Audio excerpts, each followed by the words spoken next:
share my theory on why I think it is so hard to date in San Diego and why so many... This city is full of Peter Pans. And what I mean by a Peter Pan is this is like a guy who doesn't want to grow up. Like, he is sort of living this surfer, skater dude college lifestyle. And I honestly believe that this city encourages that. Give me cancer now, guy! Well, there's a philosophical conundrum if I've ever seen one.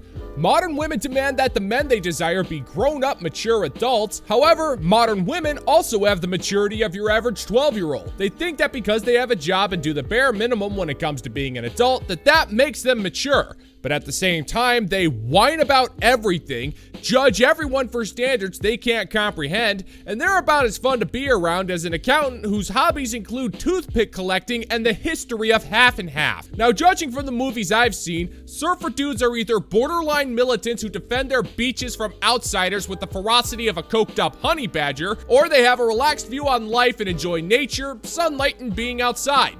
Now, unlike you, those dudes are capable of enjoying and appreciating the things that life has to offer. If anything, that makes them more grown up than you because they don't take these things for granted. But to be clear, my knowledge of surfing is based on 3 surf songs in the movie Point Break, so I might not be the best authority on the subject.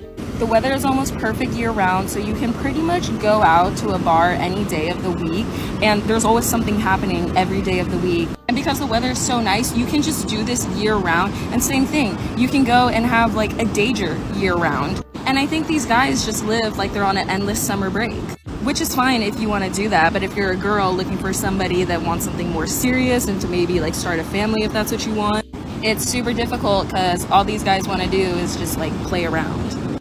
And girls can also be Peter Pans too in this city. Man, you are one pathetic loser. No offense. Oh, woman, you couldn't be a Peter Pan if you tried. Something tells me you're incapable of fun unless you have a drink in your hand, and I don't think your pirate fighting skills are up to snuff. Now let's clear something up. There's nothing stopping you from finding a man and starting a family. There are plenty of men out there who want the same thing, but none of those men count. They don't have the looks, the physiques, or the hair of the surfer that you want to lock down. And if you're just looking at places where dudes get drunk in the middle of the day, then here's my question. Why are you looking for a baby daddy in those places? I'm no geographer, but isn't San Diego a fairly big city? Have you considered some place that doesn't have $7 beer nights and Jimmy Buffett cover bands? Of course there are, but you don't want to go to those places because you consider those places to be boring. And you don't want to try to find a man in those places because apparently if they're not at the beach, then men are just slumming around and jacking it in the streets of San Diego. Jacking it, jack, spanking it, jacking it, spanking it, smack. I saw this really cute guy when I went to Costco recently, and I was like, okay, so he's my new crush. That's perfect, because I haven't had one, and I was like, life needs a little spice, right? So I went back to Costco because I was like, I need to find him, you know, because I need to make myself known so that he realizes, oh my gosh, look at this one. I need to have her number immediately. And I went back, and he wasn't there, okay? And I was like, that's kind of rude. He's playing hard to get, but like it's cool because 2 can play at that game. So now I'm going back, okay? I'm waiting in the car right now, but we're gonna go in there and we're gonna make ourselves known. Hopefully he's gonna be there. I don't think he's gonna be there because he wasn't there last time, and I was there at the same time I think that he was working before. Listen, it's a whole thing, right? So I'm gonna try and find him now. Great plan. Thank you. He likes your plan, Chief. You know, with all of the garbage that I've consumed over the years, I legit cannot tell if Creepy Eyes here is being serious or not. Considering that modern women have been given unlimited permission to stalk the men that they want, it wouldn't surprise me if she was being legit in her pursuit to try to find this guy. And when you add a concerning amount of women who are on antidepressants and other brain-altering medications, it really does make this whole thing a toss-up. But in the event that she's being real and has reached the point of harassing Costco employees, what makes you think that he's even going to care about you? You can make it known that you're single all you want, but judging from how you shake that camera and how you talk about yourself, we all know that you're single and probably a little bit more on the unstable side, and it's most likely going to be permanent if you're making a testimonial about this, and you're most likely doing society a favor by staying single. We're here, we're back. I'm scanning the crowd with bated breath. What am I, a poet? What was that? That was good. It's crowded here, but I'm genuinely the only person who's under the age of 75, so vibes are low. perchance some poetry before a fortnight. And here at Costco, we find a woman in quite the bind. It isn't the man of her delusion that she cannot find. There is nary a man of her dreams that can fix this problem, it seems. Her lack of wordcraft and a functioning brain has made it clear to me that she's rather insane. To make things worse, she fancies herself a poet, and she uses a two-syllable word to show it. She has impressed herself with such a feat, which is no surprise. Her brain is a bag of rotted meat. You're attracting old people's stares because you are filming yourself over something to which nobody cares. The vibes are low, but our spirits are high. You're suffocating on the stench of the people of old, a reality which for you is nigh. Your future is as barren as your womb, and your cat-infested home will forever be your tomb. And as you sit in that home, reflecting on a life amiss, your cats will make sure your walls are covered in piss. So I wanted to see him, right? Like coming in here, I was like, oh, I hope he's here, right? But then I'm in here and I got scared, and I was like, oh gosh, I hope he's not here. But now that I'm in here and he's not here, I'm disappointed. Like, where are you hiding? Just another day in the life of an eligible bachelorette. Why is it so hard to orchestrate a meet cute? You know, the movie Serendipity, that's how I feel right now. Minus the whole part of like where we actually met, because we haven't even met yet. I'm so disappointed right now, I'm so sad. I could cry. Where are you? Honestly, how hard is it for an eligible bachelorette to find a mate? I mean, this is ridiculous. Idiots! It's simple! Yeah, I'm convinced. Modern women just want their lives to mimic a romantic comedy. Here we have a woman trying to orchestrate a meet cute so she can have a story to entertain herself, which is just stupid, and it's kind of depressing that I have to explain the nuances of romantic comedy to a woman who's practically addicted to them. But first off, meet cutes aren't orchestrated. They happen at random for the sake of moving a plot forward. Second, your life will never be like the movie Serendipity.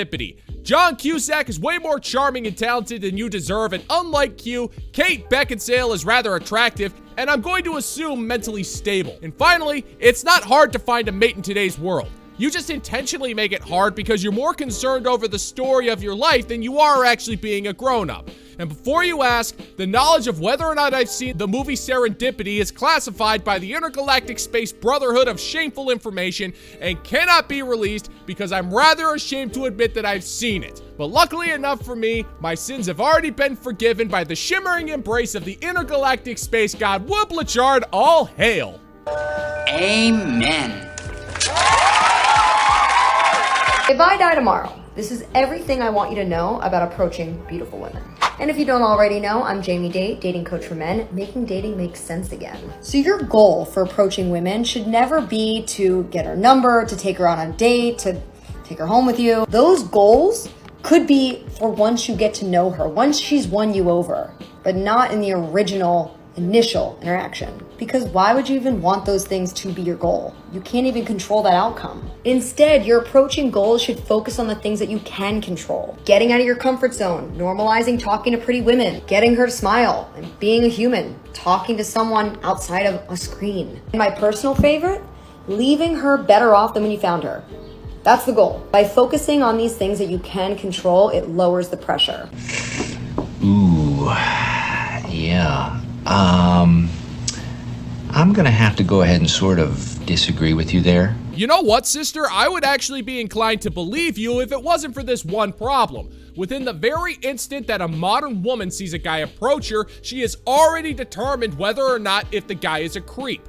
And the second she decides that the poor guy is a creep, then there is nothing that guy can do. He could be funny, friendly, or charming, but if she is determined that he doesn't meet her obscenely unrealistic requirements, then she will do everything in her power to make herself feel worse off than when he found her. And that will lead to her trying to find an excuse to feel uncomfortable. And once that happens, then her ability to nuke this poor dude's life from orbit is just one false police report away. In the unrecognizable hellscape known as modern human pair bonding, the modern woman controls everything because in her eyes, she is both empowered for having unrealistic standards and is also a victim because creepy guys won't leave her alone. And this is why men won't approach anymore. We have way much more to lose and precious little to gain. It's not worth the risk. Indeed. Boyfriend in 2024. A lot of you guys were like, boys don't even approach me. Like, how am I supposed to get a boyfriend if no one's like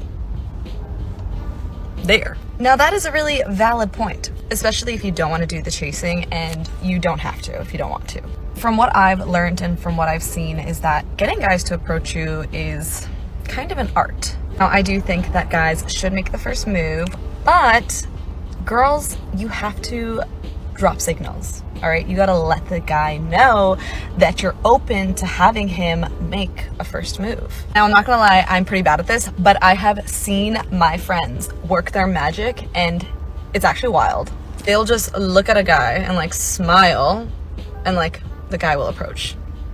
I personally feel really awkward doing this and I'm somewhat incapable of just like, I don't know. I just can't do it.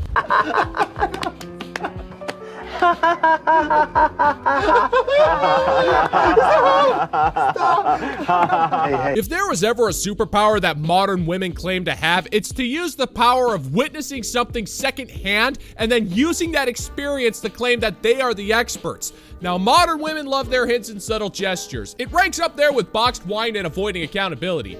Add in their entitled laziness, and what you have is a recipe for hilarity. Here's a modern woman who's incapable of being pleasant around a man and is shocked when no men approach her. And yet she still demands the man makes the first move, and yet she's still incapable of showing the men she wants that she's interested. And we're not talking about any man, we're talking about Chad. If an average guy approached her, it'd be a very different discussion. But I still think it's kind of funny how this broad knows nothing on how to get men to approach her, and yet she's still acting like she is the expert. How would you know, lady? I wouldn't approach you if you were waving a $100 bill in my face. There's no way you could rent me that cheaply. I'm someone who feels a lot more comfortable actually on dating apps and just like going on a quick little date with a guy that I don't know and just like chatting to them for an hour and just vetting them, you know, see how the vibe is. Essentially what I'm trying to say is that you must create space for opportunities for guys to actually approach you. Whether that's in a public space like a club or the gym or a supermarket, like you have to look at the guy, smile, show that you're interested. Otherwise, he's not coming. Oh, this is just so shocking. I mean, I must just be so monumentally naive. You are. All right, woman, once again, I have to ask, how would you know? You don't talk to men outside of dating apps. You're so insecure with yourself that you'd rather text with a guy within the comfort of your own little bubble. You'd rather just text with the dudes and face the possibilities of rejection or the realization that your life isn't one gigantic fantasy. You can't even allow yourself to be pleasant around men when you do agree to go out on a date. You can't even smile at them without feeling awkward. You're acting like men are these final bosses from the NES era that require cheat codes in order to defeat. But we're not. Your average man isn't complicated at all. We want peace, kindness, and friendliness. It's not too much to ask. And Chad isn't complicated at all either. And that's because he doesn't want you for anything that doesn't involve 20 minutes in a bedroom that's rented by the hour. But I personally think you're beyond hope if you think that smiling at men is some sort of a profound revelation. And if you can't do that, the other option, which I prefer, is dating apps. And then the other option is just meeting through being friends or having mutual friends, but then that would require you to go out and be social, in which a lot of you guys seem to comment that y'all are homebodies, which is totally fine, because homebodies can have friend groups too, right? Now, obviously, there is a lot more depth to this conversation, like building up the confidence to actually, you know, drop signals to a guy and just like being comfortable by going on first dates. Like there's actually like so many factors that are at play, but what I will say is that you have to, in a way, pursue it, but in this kind of indirect way. You know, you don't need to directly tell a guy that, hey, I want to date you, but you do gotta let him know in some kind of obscure, indirect way. It's the perfect plan. Nope, sorry woman, that dog ain't gonna hunt anymore. Since you poisoned the dating well, you are going to need to be 100% crystal clear with men and tell them to their faces that you're interested. That means walking up to them and initiating contact, and then keeping your big girl diapers on if he rejects you. By taking the indirect routes, locking yourself in your home, and allowing yourself to slowly die by the artificial light of your phone, all you're doing is guaranteeing a life of permanent solitude. Dating apps were not invented to find you anybody. They were invented to make you an algorithmic addict. And it'll get you nowhere fast, sister. The dating dynamic has changed in the West, so now you have to make your intentions perfectly clear in order for a man to be interested in you. We didn't do that. That was all on you, sugar. So now you're going to have to learn how to actually be a pleasant individual if you want a man to want you. I know it's sad. You're now going to have to put in some effort to make this happen, but come on. You're not like a man. You have time. It's not like you have anything better to do with your life.